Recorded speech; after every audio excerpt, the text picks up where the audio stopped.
every year we had a discussion like, oh, can this team repeat? Can this team actually start a mini dynasty? Whatever the case may have you. After this win, do you feel that team should fear OKC as being a legit contender to repeat? Or with how everything we're seeing happening already with the offseason, teams should still feel good that is actually wide open. OKC is not a team per se to fear. I mean, they were here last year. I mean, what? They were the number one seed and got bounced.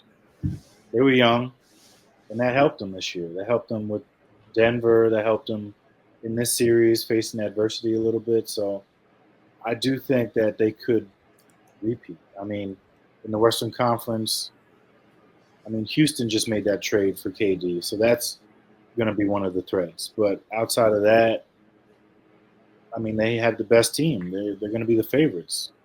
They've got all this young talent on this team. They were the second youngest team to ever win a NBA championship, and that's just going to benefit them. Like Shea is still young, J Dub is 24, Chet is, I don't know, maybe 21. He can drink. I mean, maybe he shouldn't.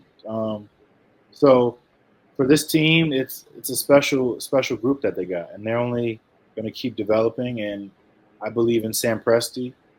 He's one of those guys that a great GM. He's hoarded a bunch of first round picks, and I mean, word on the street is they're trying to trade into the lottery, which I'm like, come on, they got so many first round picks. They can make whatever moves they want. They can set themselves up to prepare for when they give J Dub his extension or Chet his extension, and they're not going to be able to keep everybody. So I believe in the Thunder. I mean, I think I called the series perfectly before the series started with the Pacers, and I know we're not talking about the finals, but it goes to my greater point.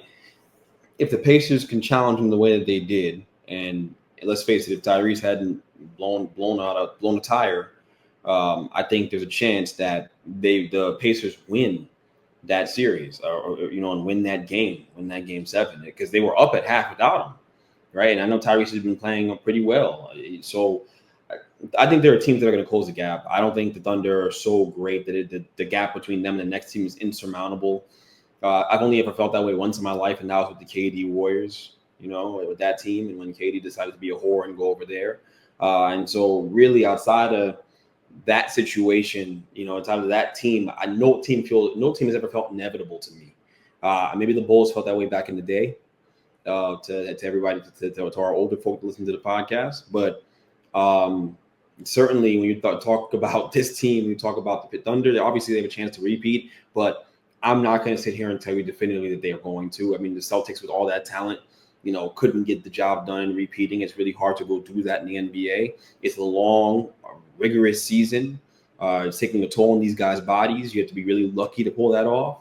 And I'm not going to sit here and bank on that. I think they're well set up to be contenders for a long time, and it may be staggered this year and then 2 years from now and then another 2 years from then. But to say back to back, I'm not sold. I'm sorry. I think there are going to be some teams that are going to be some pretty big moves. We're already seeing a lot of movement in the NBA the last few hours.